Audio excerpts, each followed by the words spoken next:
Hello ladies and gents, I am Nother Neter, and welcome back to From the Depths, Nother Neter, the community let's play. So in last episode we had a rather large number of enemy Onyx Watch with simple cannons. In between that episode and this one, I have removed every single simple cannon vehicle from the Onyx Watch lineup. And that is the Greenfield, the Constellation, the Iron Cross, the Straussland, the Essen, the Mule and the Bailey. All of those designs are now no longer available to be spawned in, which is admittedly a little bit of a shame because they are quite nice looking designs, but the memory leak caused by the simple cannons is just so annoying that I can't really keep it going on for the rest of the game. But what we do have is we captured another resource zone and we have another 45k design. And that is a combination design from Sovereign Cataclysm and Bacon. So both of their designs are being scrapped and they're going to be replaced by the Sovcon George Mark I, which as you can see is actually over the limit of both. So I'll double check the components as to how that adds up. So this bottom piece should be, it's still got both there, which is a bit odd. Top part, yeah. Easy way is just to scrap that turret. Now I've got to just check the base part is also the same. So in fact, let us just despawn the drone. And the base unit is within the correct limit there, so that is good. Let's load it back up. Let's get rid of this top gun because it is outside the limit. That's the wrong gun, well, tough. So the way this is, it is a tier 3 45k design at top, and then the submarine underneath is the 2k design, which essentially keeps it mobile and gives it targets.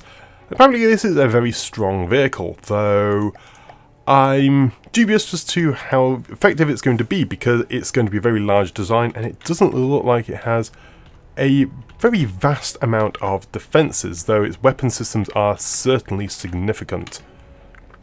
Let's see how it tastes off against that good friendly Warden.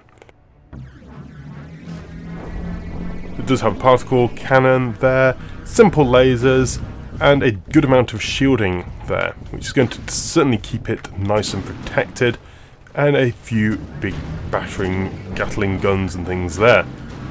But without an actual land system, how well it's going to perform against some of the APS weapon craft is going to be interesting. In fact, let us see how well it performs against something which has proved to be a bit of a thorn in our side, the Iron Cordon.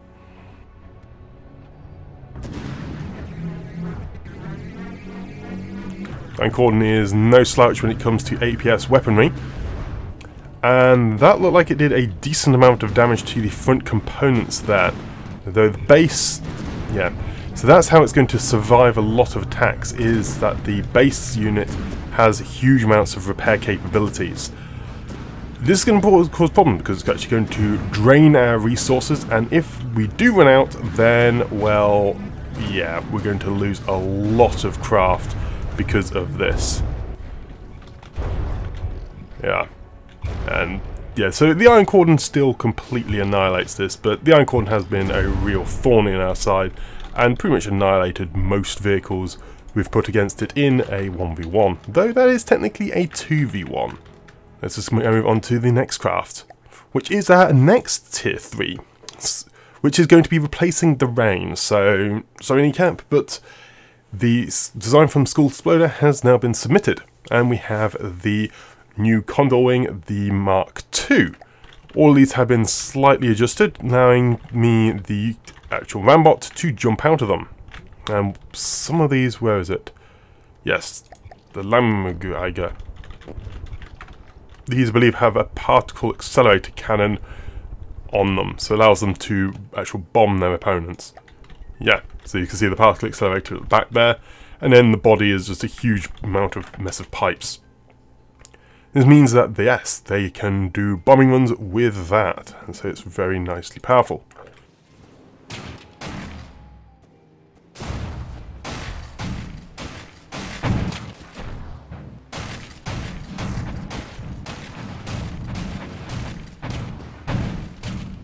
very, very nice indeed. EMP bombs and the impact particle accelerators are going to be an absolutely fantastic addition to our forces. And this is going to continue being essentially our shield breaker tier 3.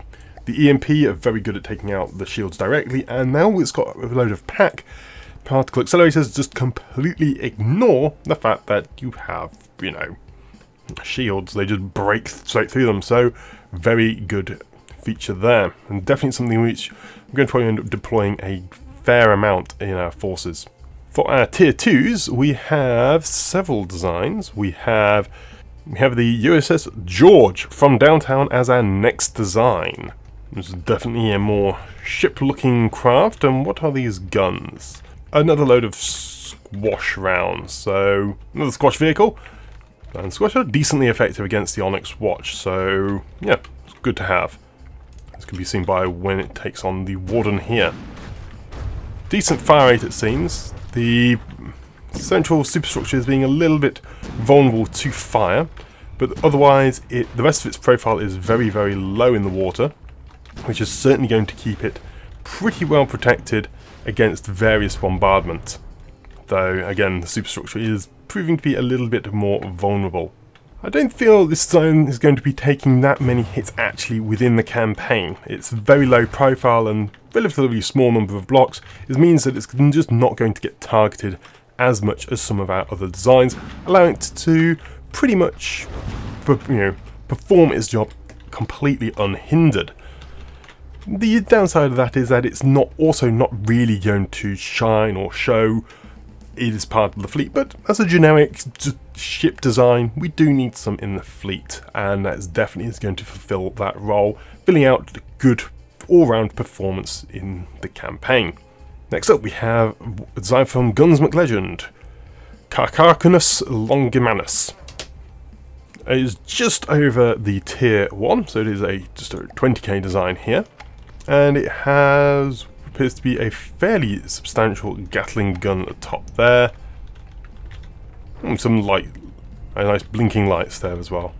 Fantastic. There's a really rather excessive number of upward props. It should not really require that number, particularly for this style of design, unless you've made it out of lead. No, it's made out of metal beam. I really don't know why that's got so many upward props, but oh no, they are only the 1x1, aren't they? Okay. Oh, yeah, that makes a bit more sense if they are the 1x1. It would make more sense if they were the 3x3, because the 3x3 are actually more efficient and more powerful than the 1 meter ones. I was just a bit confused because, yeah, I normally see the 3x3 in use in that sort of role. See how this gun performs. Oh, it's a big Gatling Dagger gun. It's pretty quick as well.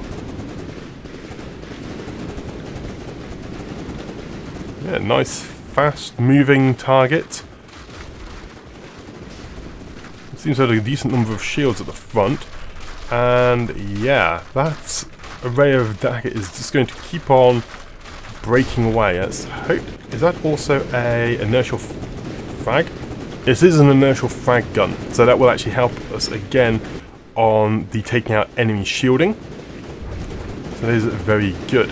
My initial concerns about the inefficiency of the props does mean that it is also an even slightly smaller profile, again making it much harder to hit, and also allows it to keep a really rather good pace. You see it's just dodging the crowns, just pretty much going in a straight line. Very, very nice there, and hopefully it will help us take out some of those annoying shielded designs we are facing. As the final T2 we're going to be including today is from Heismeister, and that is the Type 1 U-boat. It is exactly 30k. I have a small air gun at the top here, and an array of torpedoes. These torpedoes are probably going to be really very long. It's EMP explosive torpedoes there. Doesn't look like it has many of them, but then to be honest, it doesn't need it. These are going to do an absolutely horrendous amount of damage to the Onyx Watch, particularly if they get that double bonus damage. Yeah. Big, long range torpedoes. They're really rather nimble as well. And being a submarine just makes it incredibly difficult for the Onyx Watch to hit it, because you can see as soon as it fires the crams, they drop like a stone. Let's see what these torpedoes do though. Okay, they do very, very, very large explosions underneath there. Not drastic amounts of damage caused, but the EMP surge is passing straight through the Warden. A fair few components have been hit there, but it is still fully active despite taking all those hits. Though, by the looks of things, that entire front of the Onyx Watch craft is damaged from those high explosive explosions. So the next array of torps should strike and do a much, much more amount of damage. Yeah.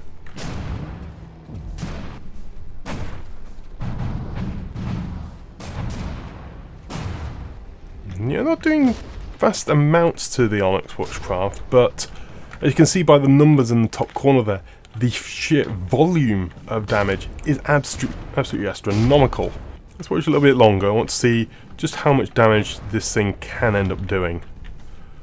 Oh yeah, eventually, upon a couple of hits, a couple of barrages, we're seeing the fruits of our labour. Just massive, massive cratering holes in the hull here. Fortunately, several of the torpedoes were knocked off course by the initial couple of explosions. This is doing a good amount of damage, and I think that will also act as a fantastic way to defeat those enemies which are proving to be a little bit more resilient to being destroyed. So, goodbye Rain, you did well. I will probably bring you back at some point, but for the moment I do need you out the way so I can use a new force. Oh good grief, I forgot how much materials we have. Yikes. Spaith also is going as well, as is the Skirmisher, both of which are going to be replaced by our new forces. Condor Wing though, you lot get destroyed and removed for fleet, because Wes, I am going to be replacing you with the Tier 3 variant. The outpost is being blockaded. So there is still Essen in play, so that's going to be a bit annoying because it's going to cause a little bit of a memory leak, but that is because these forces had already spawned in. Same with this one here, the Iron Cross and the Mules, and there's even a Constellation there which actually still exists. This is going to be very annoying, but once these forces are dead, then there won't be any more actually going around and being very, very irritating for us. As Fleet Auxiliary move in, we are actually a little bit short on the fuel though. Oh no, it's doing a lot better actually. Didn't realise actually quite what we've been doing with the fuel. Make sure all the forces are actually in the same resource group. Everyone in group 1 please, there we go. Quite like this U-boat to be part of the play against these forces here, though the relics of the past, yeah. Right, couldn't wait off the battle much longer, so bring in the U-boat, bring in the hammer time as well, because we have actually got two forces here. Chancellor, oh there's a glaive, that's going to do annoying nasty things to our air force. Fleet Auxiliary don't want in, just bring the medium berthers in. It seems a bit excessive to send in this amount against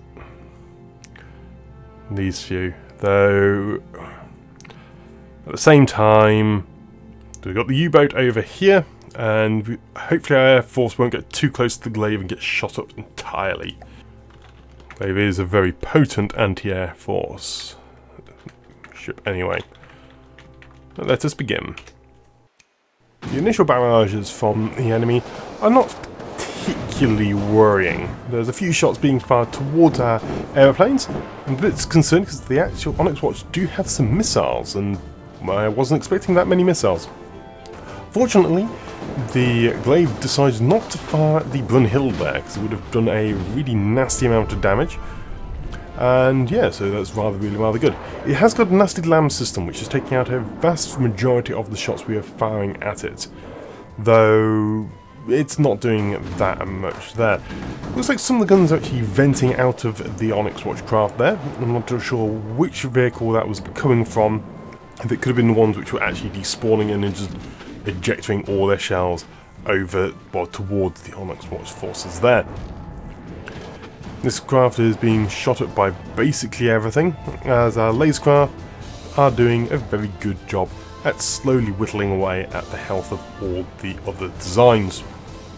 Fair few explosions, and just now a slow process of waiting for this last one to be fully annihilated. Just observing there the actual torpedoes coming towards it, but it's actually quite difficult to see the amount of damage which they are dealing there. Though each one, when it does strike, does seem to vent some of the ejectors out of the base of the Onyx Watch vehicle there. Though it is now just bouncing into the sky as it despawns into looking blocks of confetti, showering shells downwards. One thing I noticed in that battle, the enemies seem to vent a lot of shells, and I'm wondering if that is actually due to our submarines. It might have just been a fluke, but yeah, that was a lot of shells being vented in that fight. We did, though, unfortunately lose the Phoenix Interceptor. It's a bit of a shame, but there we go. These things do happen. Otherwise, the Arethusa was taking a fair amount of damage from fragmentation rounds in terms of APS. Something I've still not quite resolved with her. Excellent. All these craft are actually labelled up as drones. That is because of the way I spawned them in. When playing Ashes of the Empire, I wasn't spawning them in using this menu here, and that meant that when I spawned them in, they were unselected as drones and all that. So this is much better because they now actually function properly as a wing like that. Right, the enemy have spawned in. We have a Capital Claymore, Buttress, Culverin, Claymore, and then we also have the Avalanche Outposts, small tower watchhouses, ballista, cannon tower, all that sort of stuff. We have a relatively small force here. We have 2 Tier 2 fleets and the remnants of the Tier 1 cannon fodder force. On the other side, we have an absolutely ridiculous mess of craft. You have Proctor, Bulwark, Stalwart, Pinnacle, Bastion, Partisan, Kingstead, Buttress, and another Partisan. That is quite a lot of blocks. Really rather ridiculously outnumbered in that fight. Let's go for this fight first. The enemy have a decent thing. The only real nasty thing is the Capital, but that's a Tier 1. No, not Tier 1. It's an easy design, but it is still got a lot of cram on it. Shield is disabled because it's trying to project through another shield. Is that on the Arethusa? I didn't actually get around to checking which vehicle it was which was complaining about that error, but it doesn't seem to be making too much of a problem. The Capital is, well, I was a bit concerned by it, but the initial barrage seems to have already killed it. I believe the actual pen depth rounds from the Hammer Time completely cored through to the AI, destroying it basically instantaneously. So absolutely fantastic job there. The other craft are being pretty heavily whittled down. The LK-08 and the Brunhild are doing a fantastic bombing run of the settlement over the cliffs there. And that's doing a fair amount of damage. The Brunhild is actually, the Mark 1 is actually doing better than the Brunhild Mark 2. I think it's because it's a much smaller design, it's just not getting targeted, allowing its weapon systems to have free reign against all of their foes. The last few smaller Onyx Watchcraft are taking a little bit longer to actually destroy, mainly because they're so low in the water that all of our shells are having great difficulty actually striking them. Detection and just, well, water is in the way, preventing the amount of damage. For example, the laser there is firing completely under the water, which massively reduces the damage it deals to its respective targets. Though, it doesn't take long before all targets are annihilated. Well, that was a really rather ridiculously easy battle, wasn't it? Not much of a threat at all, the enemy. I suppose now it's time for this ridiculous battle. Got the 2 Tier 3s and a load of Tier 2s. So what's the tiering going? We've got 1, 2, 4, 5 Tier 2s and 2 Tier 3s. Let's perch ourselves in one of the Condor Wings craft. This is a big battle. It's a really, really big battle. Thankfully, we have everything set up as drones, so we've managed to cheese our way a little bit more in terms of forces, though we don't get the medium berthers or the smabs at them initially. We have 2 tier 3s though. These will hopefully allow us to do a very good amount of damage against this rather colossal Onyx Watch force. And thankfully the bulwark has not spawned in yet. The bulwark isn't necessarily a particularly dangerous design, but however it is enormous and it has a lot of guns, which will slow things down. Yeah, there are however still a lot of other craft, such as the Kingstead, which is also a very large craft with a lot of guns. Unfortunately for us, the mech is trying to fly. Something has happened with the base unit there and it's causing the vehicle to fly into the sky. And yeah, that is a real big problem because now it is diving into the sea and essentially the rest of our forces are severely hampered because of that. We just don't have the sheer damage output of the rest of the forces, since I was hoping that the tier 3 gun of the mech would be able to do a severe amount of damage for us. However, it has crashed into the ocean bed and yeah, it is actually destroyed because the tier 2 submarine part drove it straight into the seabed and the gun is completely destroyed there, which is a real shame. And I'm having to retreat as much as possible from the rest of our forces, and all that's really left is the George there. And it's doing a decent job on its own, but I think it's about time to end the battle. I decided to retreat because, well, the mech did not work well. It just decided to completely suicide itself, which is not good. Let's treat the Air Force back. Oh hey, it's going to get blockaded. Fleet Auxiliary, get in. Okay, let's go for this battle again. Go on, George. You did yourself proud. I didn't think you'd get attacked much, but attack you did get got. That's how came in. I couldn't spawn it any other way. Let's begin the battle against the Onyx Watch. Where are they? It's just a bit dark. Can barely see them because all their lights have been blown up. Yeah, this is quite a long battle. It did take about half an hour, but the vast majority of it is actually going to be cut out of this playback, since a lot of it is actually just, wow, this long-range bombardment. The mech, again, is being flung into the sky, just due to how it is interacting with the water upon spawn, which is a real shame. Hopefully it will get fixed for the next episode, but this is going to be its final deployment of this episode, and we will change it for something else as I retreat it there before it gets destroyed, costing us a load of resources. The rest of our craft are being pretty heavily bombarded, and yeah, the George here, the USS George, I wasn't expecting it to be taking much damage, but it is doing a really good job.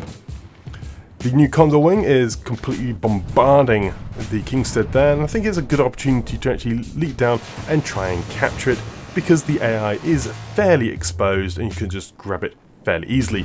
Unfortunately, I am being affected by a bug where I am unable to retreat the Kingstead at all in this battle. I'm not entirely sure what has caused it, but there we go. I keep it around though, since it is a very large target, and the bulwark ends up firing a huge amount of its shots towards that Kingstead. And I also use the Kingstead's guns itself to fire at several of the other designs in this fight. The pack drones doing a very large amount of damage to the superstructure of the bulwark there as well, which is really rather good. Unfortunately, they are getting hit by the EMP mines of the gulls, which is very annoying. They just fly slightly below and yeah, they get disabled and then shot up by the cannons of the Onyx Watch. The bulwark is trying to fire at Guns Legend's craft, which is really very fast and being able to avoid everything, but it is being affected by a firing constraint issue. It's saying that the gun won't fire due to the failsafe, which I have now removed, but the gun is still not firing. I'm just wondering if it has a little bit of difficulty with the ammunition as well. The battle with the Onyx Watch bulwark has been going on for a very long time, and so I decided to take out the other craft, utilising the Kingstead there, and eventually that is capsized there. I decided maybe I should try and retreat, but no, I'd end up losing far too much. And so, after another 20 odd minutes or so of fighting the bulwark, I decided, you know what, let's just spawn nukes in on top of it, destroy those blocks, and make it despawn. Though, with the fact that it's made up of mostly heavy armour around those turrets, it took a really very long time and a lot of nukes to actually disable it before it came too damaged and in enemy territory. Yeesh, that took a really long time, mainly because I didn't want to retreat with the fact that I had a load of stuff blockaded. Unfortunately though, the actual mech is going to be scrapped because of how it has to spawn in the campaign. It just doesn't function. It keeps flying into the sky and then dying. So, a bit of a shame really, but there we go. It's not the first time that I've had to delete a design because it doesn't actually function in the campaign. It's a bit worrying that I've got another vehicle which isn't actually being pulled out of play. I'm a bit fearful for my save. The Onyx Watch Force did decently well here. Most of the drones did get killed, which is a bit unfortunate. One thing which is a bit of a problem is that the gulls fly above the Lammergeigers. This means that the Lammergeigers actually get hit by the EMP bombs of the gull. So, yeah, that's a little bit of an issue there. Over here, though, we have the explosion team. We have an Iron Cordon, a Grendel, a Meridian, and a Culveon. Quite a bit of a more nasty fight, I believe. Let's join the Carcanus, Longomanus, the USS George, and the Smabs and the Medium Berthas up together in a force. And both are still getting repaired up. Oh! Darn it. I managed to get my forces blockaded over here. Right, let's go for it. Let's send the Brunhild and the Aken right close up. So hopefully they'll be able to do a good amount of actual tanking or cannon foddering, I guess. A nice little enemy fleet. Annoying, but it is quite nice regardless. The Iron Cordon is a bit worrying with its very, very large bombardment there, heading straight towards the Arethusa, which thankfully dodges out the way. It does fire at some of the weapons though, so I'm considering reducing the range of the Arethusa's LAM systems so that it doesn't waste its storage capacity in a system like that, though I still need to actually work on improving the LAM system for her. I was watching some of the aircraft and actually missed the flight attempt of the Flying Dutchman there, but it was in too many pieces before I spotted it again.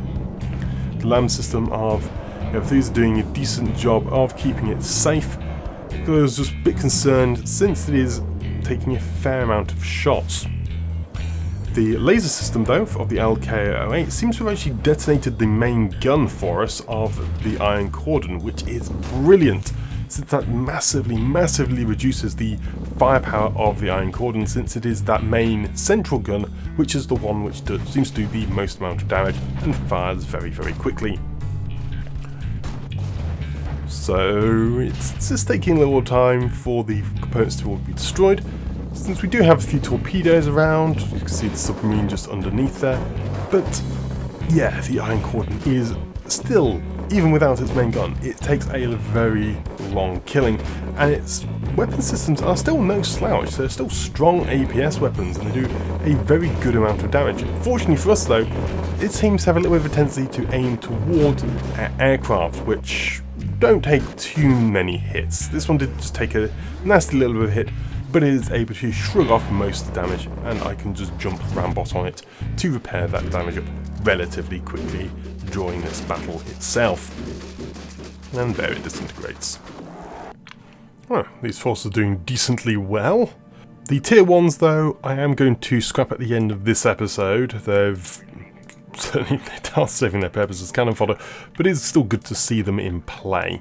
What I'm going to do, I'm going to spawn back in the rain. Because, yes, we're down a T3.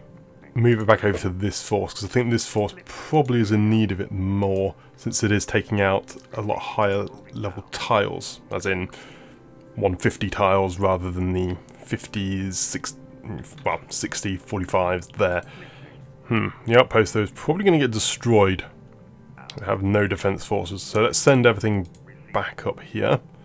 What I need to do, I need to design myself another logistics thing, like another logistics drone. Because I've got the Logi darts. I think if I made something like a Logi spear, something like 10 times the carry capacity of the darts, so rather than having like groups of them, and also maybe a little bit faster, maybe have it going about double the speed, and yeah, 10 times the amount of resource haulage. But it would be a lot more expensive.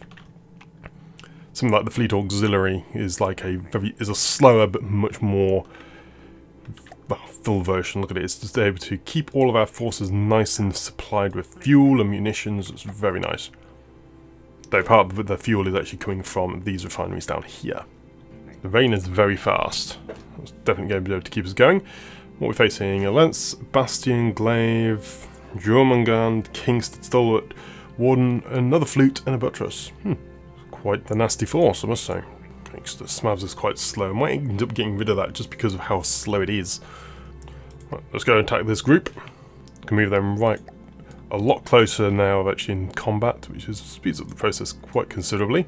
Same with the rain and the Air Force going to come over this side, flank there. Okay, the Jormungand is not spawned in at the moment, though there's quite a heavily dense force of enemy on its watch. And this is really quite a slugfest. There was a lot of Age of Sail, the Black Powder Industries craft here, firing lots of shots in all directions. And unfortunately for the Condor Wing, they are flying in a very, very, very predictable manner and get hit by Cram. Aeroplanes really shouldn't be getting hit by Cram, but it does go to show that Cram are an awesome anti-air because it is so fun. And there we go, another one just gets smashed out of the air by that Cram. Though I leap Rambot onto it because it is still technically functioning, and it is a good location for that. The others though are orbiting around, doing a good amount of damage and bombarding. I think that is the Jormungand. I can't really remember. There's quite a few designs which are very, very similar in the Onyx Watch lineup, but because they're normally separated in like easy, normal, hard, or expert, and godly, it's a little bit difficult to determine which it is, and I have technically forgotten completely, but I think that is the Jormungand. The Glaive hasn't spawned in as of yet. Oh no, that's a Kingstead, isn't it? Yeah, this was a Battle of the Kingstead. So yes, because I jump in to capture this Kingstead in a similar manner to the other one, but this time I am able to retreat it. This turns out to be a mistake. A big mistake, because the Glaive comes in, and the Glaive is in a perfect position to annihilate the Condor Wing. The Condor Wing was just basically orbiting that location, firing over the Kingstead. So when the Glaive pops in, it just eats every single one of the Condor Wing's craft. I think a couple survive, but it just takes out the wing components, the rear, the actual explosives, and as see there, there is one still sort of flying, but it is, yeah, we are surrounded by confetti of our own planes. Spawning the Condor Wing against a Glaive is a really big mistake, and one which essentially caused this battle to extend massively. You have a couple of the Hesh drones still available because they orbit at a long range, but we're now really faced towards allowing our surface craft to do the damage. So you have Nizar's Luke's Gatling gun there, firing at point blank range, doing a good amount of damage, but it does eventually run out of ammunition in that gun. So despite doing a good amount of damage, it's unable to sustain it for the entire duration of this really quite long battle. I think this one was around about 24 minutes long, the one with the bulwark was over half an hour. So yeah, some of these battles are being extended quite considerably, but it's mostly due to the fact that some crucial part of our forces is being disabled or destroyed during that combat. And unfortunately, we do have enough repair capabilities within the force at the moment, and the Onyx Watch are providing enough salvage that we are able to provide defences. Absolutely brilliant job of the medium berthers here, flying, well, going straight through, destroying all those flying crams from the enemy Onyx Watch ships, protecting the rest of our fleet. Absolutely brilliant job, which was what I really wanted the Leander to be doing when I first designed it, but it just did not work in that regard, though it was called the patrol boat at that time. I'm just hopping around with Rambot, trying to repair up some of our craft, and just trying to get them functioning again. And through that aim I am eventually able to get the Rain back online, and then it is able to utilise its laser system at the end of the combat, since it's able to repair itself, get back into the fight, refuel, and then its laser system comes back online and it's able to help us finish off the fleet. Oh, that was fairly messy. Note for future, do not send the Condor Wing against a glaive. That was immensely messy. Though we did manage to capture another Kingstead worth yeah, a lot of material. So let's scrap that and send the Fleet Auxiliary in. Constellation Iron Cross, Nightingale, Mules. I was going to end the episode, but this is going to be an incredibly laggy battle. Mainly due to the whole simple cannons thing. So if I take it out now, then I won't have to worry about any lag for the next episode, apart from the Baileys and the Iron Cross there. But it's nowhere near as bad as the Constellation. The Constellation basically being made up of simple cannons. It will leave this battle open for the next episode, but that is all fine. Let's send all these forces in to take out this tile. So yeah, I think the Constellation has something like 150 plus simple cannons. Yeah, you see the wall there. There's a lot of them. So let's just observe this battle at probably a very high speed. Yes, this is a pretty high speed one because the simple cannons did slow it down, and it was very, very noticeable when playing it just how slow it was going. It was nowhere near as slowing as the previous one, but that's because we fought lots and lots of battles utilising simple cannons. This one though, a lot of them were completely annihilated there by the Hammer Time, which does a brilliant job against some of these larger ease designs like the Capital. It was able to take out the Capital, and here with the Constellation, 2 shots just completely caught out the half the inside of the Constellation there. If it had any large amounts of explosive components, if it was CRAM or APS, I think the entire vehicle would have exploded. Instead it's just got these 2 gaping holes in the side, which would, well, should really compromise its floating capability, but it's made of wood and it's just really ridiculously buoyant. It has dropped a little bit into the sea, reducing its damage, well, potential of damage output, utilising those simple cannons, which are quite powerful. They do a good amount of damage if they hit, which is a bit of a shame that they then cause so many lag problems. Just waiting for the last few signs to completely finish up, and eventually it just lists over and disintegrates into confetti there, leaving, I think that is a mule, to be destroyed finally. There we go. Nicely done there. A simple battle completed. Awesome. There's an absolutely epic amount of resources now available. However, that's going to be it for this episode, so thank you very much for watching this episode of From the Depths, Nother Neter with myself and a Diffin. If you did enjoy the episode, please leave a like and or comment below, as it is always great to hear from you lot. Also, be sure to check out the rest of my channel for more From the Depths videos and other games, and swing by the Discord channel for more direct interactive chatting and discussion about the vehicles being utilised in this campaign here. Otherwise, that's going to be it for now, and I shall see you next time. But until then, I'm out. Goodbye.